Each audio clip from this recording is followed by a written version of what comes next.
Riset menunjukkan bahwa 64% orang yang ngeset New Year's resolution ternyata gagal untuk mencapainya even dalam bulan yang pertama. Apakah itu artinya nggak guna ngeset New Year's resolution? Jangan secepat itu. Ternyata setelah dikulik lebih jauh dari data-datanya, ada sebuah pola dari resolution-resolution yang tidak tercapai.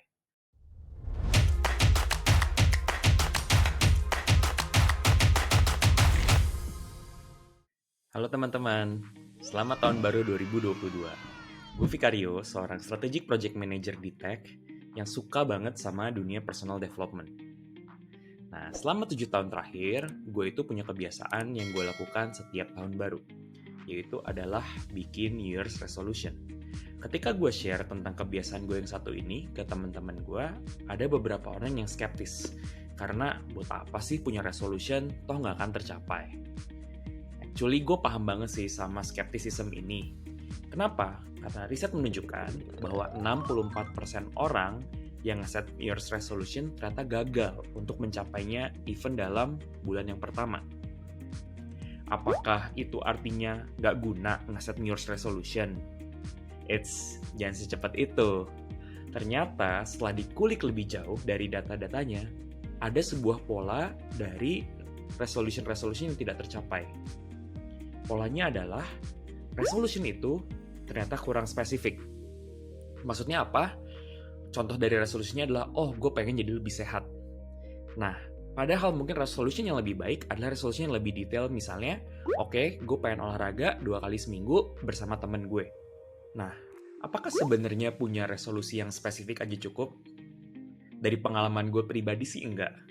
Kenapa? Karena di beberapa tahun awal gue memulai punya New Year's resolution, gue sebenarnya udah punya resolution yang detail.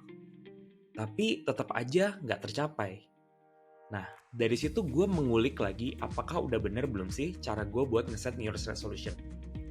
Dari proses gue mereflect, belajar, dan mencoba beberapa kali, akhirnya gue menemukan nih sebuah formula untuk setting New Year's resolution yang bekerja buat gue. Pada kesempatan ini gue akan share framework tersebut yang gue namain RIA Framework. Kenapa gue namain RIA? Karena sebenarnya framework ini adalah sebuah singkatan dari 3 buah proses yang sangat penting, yaitu reflection, intention, dan attention. Apa sih maksudnya? Gue akan bahas satu-satu. Nah, yang pertama yaitu adalah reflection. Reflection di sini maksudnya adalah sebelum kita setting up resolution kita, ada baiknya kita nge-reflect dulu nih tentang kejadian yang terjadi di masa lalu. Terserah teman-teman, boleh misalnya 3 bulan terakhir, 6 bulan terakhir, atau 1 tahun terakhir. Biasanya kalau konteksnya itu adalah New Year's resolution, gue akan reflect kurang lebih sekitar 1 tahun ke belakang. Nah, reflection itu seperti apa sih? Kayaknya akan lebih gampang kalau gue sambil share screen gue kali ya, sebagai contoh supaya teman-teman yang nonton juga kebayang. Ini adalah contoh dari reflection yang gue lakukan untuk tahun 2022 ini. Nah, jadi gimana sih stepnya? Jadi yang pertama, di-define dulu nih, ada komponen apa aja yang pengen kita lihat. Nah, gue biasanya melihat kehidupan gue itu sebagai 8 buah aspek yang perlu dilihat. Dari situ, gue akan kasih skor dari 1 sampai 10. 10 itu semakin bagus, 1 itu semakin kurang. Nah, terus gue tulis tuh, apa yang went well di tahun tersebut, dan apa yang can be better. Bener-bener reflect dulu aja semuanya di sini. Salah satu kesalahan terbesar yang gue lakukan ketika gue pertama kali ngeset resolution adalah most of my resolution itu hanya berhubungan dengan karir. Tapi semakin kesini gue sadar bahwa karir itu bagian kecil dari kehidupan gue, dan biasanya apapun yang gue set secara karir itu akan mempengaruhi kualitas hidup gue yang lain. Pernah kejadian di awal karir, gue malah melupakan aspek lain seperti keluarga dan kesehatan gue, sehingga akhirnya gue malah tidak mendapatkan kualitas hidup yang bagus yang gue inginkan. Maka dari itu, ada baiknya ketika kita melakukan reflection, komponen yang dilakukan ini holistik. Lo nggak harus nyoba 8-8-nya kayak gue, silahkan pilih aja komponen yang memang meaningful buat lo. Nah, mungkin di sini daripada gue go through semuanya, gue akan go through satu ya sebagai contoh aja yang paling komprehensif, yaitu adalah health di sini. Nah, untuk health, gue ngerasa bahwa tahun lalu gue udah doing quite well dengan lebih rajin exercise, melakukan intermittent fasting, dan juga meditasi. Nah, apa nih yang akan gue coba lakukan dengan lebih baik adalah pertama, memperbaiki jam tidur gue, karena jam tidur gue itu kurang predictable. Yang kedua adalah melakukan lebih banyak stretching, karena mulai-mulai nih, gue udah merasakan back pain, dan itu nggak enak banget rasanya. Yang ketiga adalah gue pengen meditate more regularly, karena sebelumnya meditasi gue masih sering bolong-bolong. Nah, mungkin itu gambaran aja mengenai seberapa detail reflectionnya can be. Balik lagi, terserah teman-teman, boleh satu kalimat aja kayak hal yang lain, atau boleh detail juga nih, misalnya lebih kayak mengcover beberapa aspek seperti yang gue contohkan di aspek health tersebut. Nah, itu step pertama, yaitu adalah reflection. Nah, step yang kedua itu adalah intention. Maksudnya apa? Intention itu kan bahasa Indonesia adalah niat. Nah, jadi setelah kita nge-reflect, kita mulai dapat bayangan nih, kira-kira mana ya yang kita sebaiknya prioritasin, apa yang perlu kita niatin di tahun berikutnya itu. Nah, di dalam konteks ini, again, biasanya gue akan memilih hal yang gue kurang banget dan hal yang sebenarnya lagi oke.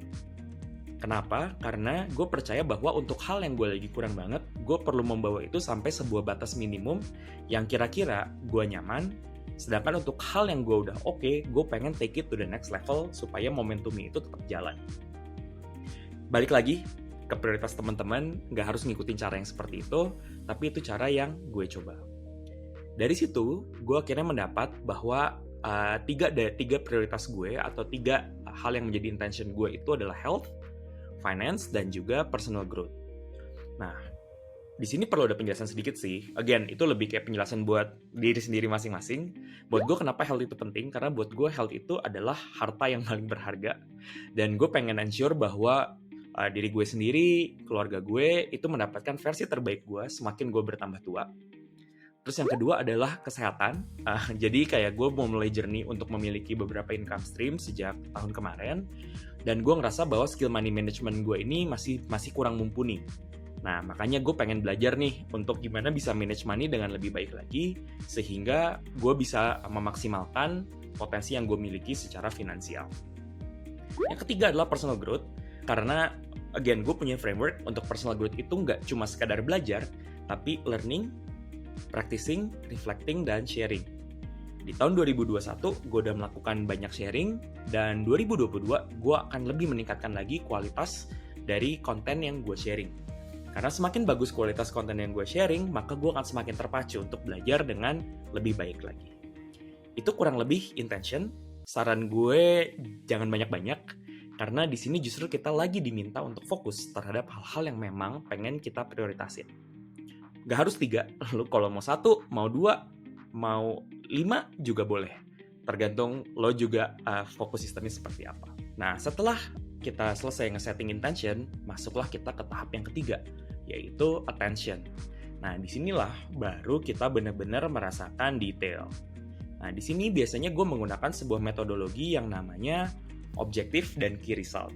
Itu objektif yang gue pelajari dari kerja kantoran dan mempelajari tentang framework yang dipakai untuk melakukan prioritisasi dari perusahaan. Karena ini konteksnya adalah pengembangan diri, gue tambahin yang namanya key habit, yang dimana ini tujuannya menjawab tadi ya problem-problem di mana resolusi itu kurang spesifik. Sengaja nih di sini gue bikin spesifik banget supaya gue benar-benar inget apa yang perlu gue lakukan on a regular basis. Di sini mungkin yang bisa kita kulik sedikit adalah tentang key result. Key result maksudnya adalah apa sih hasil yang ingin kita capai. Nah, ada beberapa cara untuk mengukur key result. Beberapa orang mengukur key resultnya dengan, oh ya udah, gue pengen sesimpel baca Alkitab aja. Misalnya contohnya yang 4.3 ini 365 hari dalam setahun. Yang dia lakukan adalah ya udah ngambil kalender atau ngambil spreadsheet, terus ditandain aja satu-satu. Gue juga pernah melakukan hal itu, tapi biasanya kalau udah kayak gitu gue tuh suka males dan suka kelupaan buat ngupdate-nya. Maka dari itu gue sebisa mungkin mengandalkan teknologi. Gak harus yang super fancy, tapi bisa ngebantu gue buat mengautomate beberapa tracking proses. Nah, di konteks sleep dan stress score, gue mengandalkan banget yang namanya Mi-Band. Jadi dari sini gue mencoba untuk mengukur skor-skor tersebut supaya gue itu nggak terlalu overwhelm untuk melakukan trackingnya.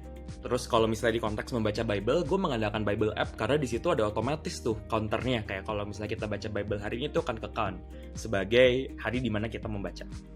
Sedangkan yang ketiga, yang terakhir tentang berat badan, gue mencoba untuk menggunakan B-Scale di mana dia itu nggak cuma ngukur berat badan kita, tapi juga ngasih tahu sebenarnya body score kita itu seperti apa. Again, itu hanya ilustrasi, dan buat gue dengan menggunakan teknologi, tracking prosesnya jadi jauh lebih simple dibandingin gue harus nge-track manually di Excel atau bener-bener bikin turus secara manual. Nah, tadi itu adalah metodologi RIA yang gue pakai untuk setting my New Year's resolution. Sebagai tambahan, gue akan kasih 3 tips gimana untuk memaksimalkan framework RIA ini supaya lo bisa ngeset New Year's resolution dengan lebih kece. Nomor 1 adalah, sebenarnya lo nggak harus kok punya New Year's resolution. Gue tahu orang-orang yang juga bisa sukses secara karir dan kehidupan tanpa punya New Year's resolution. Jadi kalau lo ngerasa bahwa apa yang udah gue share ini nggak relevan buat lo, nggak sejalan sama value hidup lo, feel free untuk nggak menggunakan ini. No pressure, no judgment, karena setiap orang punya cara yang berbeda-beda. Tips yang kedua adalah kalau memang lo memutuskan untuk menggunakan RIA, coba untuk lakukan RIA nggak cuma setahun sekali, tapi jauh lebih sering. Biasanya gue menggunakan RIA ini kurang lebih sekitar 2 minggu sekali. Kalau teman-teman masih baru, gue saranin mulai dari 1 bulan sekali aja dulu. Gitu. Jadi setiap bulan reflect lagi, kira-kira di aspek tersebut apa yang went well, apa yang nggak terlalu berjalan dengan baik, dan kira-kira apa yang bisa direvisi. Dan ini adalah hal yang sangat penting, karena seringkali situasi kita itu berubah, maka dari itu kebiasaan dan target kita itu akan berubah. And that's totally okay. Salah satu hal yang sering banget ditanyain adalah, ngapain gue setting resolution, karena toh situasi gue akan berubah. Ya, bukan berarti nggak perlu di-set resolution-nya. Tetap bisa lo set, tapi kalau misalnya keadaannya berubah, ya diganti aja resolusi. Tips yang ketiga, dan mungkin menurut gue personally yang paling penting adalah, kalau lo nggak achieve target tersebut yang lo set di New Year's resolution, no need to judge yourself too harshly. Oke, jadi kita udah punya banyak ekspektasi di pekerjaan kita juga mungkin udah dijudge sama orang lain, so jangan nambah-nambah untuk kita ngejudge diri kita sendiri kalau kita nggak achieve target. Ketika kita nggak achieve target kita, ya udah, nggak apa-apa. Anggap aja itu sebagai sebuah informasi untuk kita pikirin lagi. Tunggu, kok gue udah sering ngeset target, contohnya ya, rajin membaca, tapi kok gue selalu gagal ya? Kira-kira apa ya yang bikin gue gagal untuk rajin membaca buku? Justru itu bisa lo jadiin sumber informasi untuk menentukan. Kira-kira mungkin goal yang lo set terlalu ambisius, mungkin habit yang lo set agak kurang sesuai. Justru gunain itu sebagai data untuk merevisi lagi kurang lebih seperti apa sih resolusi atau habit yang cocok buat lo. Nah, mungkin kalau misalnya lo punya resolusi untuk baca lebih banyak buku, tapi ternyata waktu lo belum sempet, mungkin lo bisa tonton 2 video gue ini di mana gue sharing insight dan practical tips dari buku-buku yang gue baca. See you next time!